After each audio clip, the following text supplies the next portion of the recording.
Did you know that between 36 and 50% of people with a schizophrenia diagnosis are actually misdiagnosed? Did you also know that schizophrenia is not the only disability that can result in symptoms of hallucinations, delusions, or paranoia?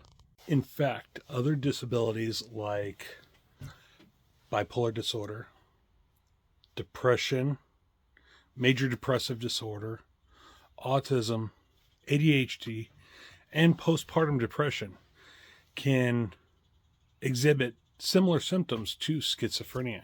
Just because somebody experiences hallucinations, delusions, or paranoia does not automatically make them schizophrenic. It doesn't even necessarily mean they're on the schizophrenia spectrum. They could be experiencing temporary psychosis brought on by any number of these other disabilities. Postpartum psychosis actually impacts about every 2 out of 1,000 women during childbirth. A major risk factor of postpartum psychosis is a pre-existing mood disorder such as bipolar disorder or depression. Typically, postpartum psychosis can last weeks or even months, but if left untreated, it can actually cause further mental health struggles, including personality disorders and other mood disorders as well. Schizophrenia is commonly misdiagnosed due to symptom overlap with other disabilities, as well as checklist psychiatry, where the assessing clinician will hear terms like hallucinations, delusions, paranoia, or they won't believe the individual actually experienced a certain trauma even because it was just so out there and sounded conspiratorial even.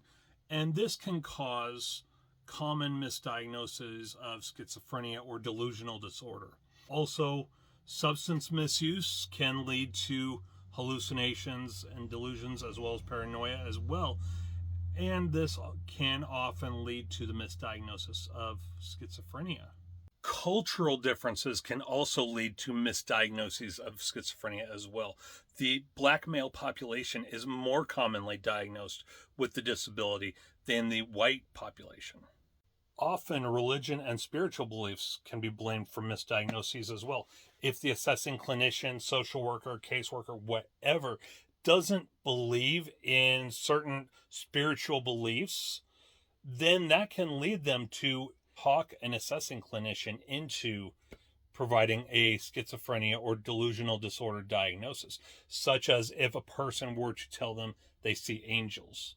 They may not actually see angels. They may see orbs of light that they identify as angels, or they may believe that angels are all around them, but that doesn't actually mean they see a physical embodiment of angels that look like human beings or whatever. It could just be bright lights. Maybe their eyes are seeing spots or something around them. Maybe they need vision checked or whatever the case may be.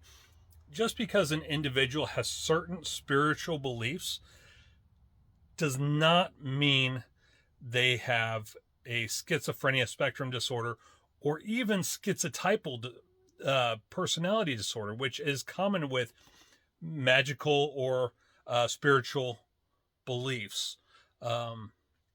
These things really need to be thoroughly evaluated when providing these diagnoses.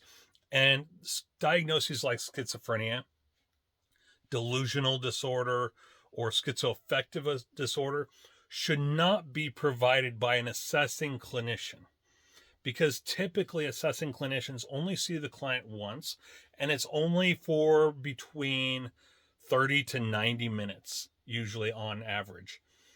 So schizophrenia spectrum diagnoses should be left up to actual therapists, psychologists, and psychiatrists, those individuals who interact with the clients regularly and actually have a rapport built with them and understand them and their needs.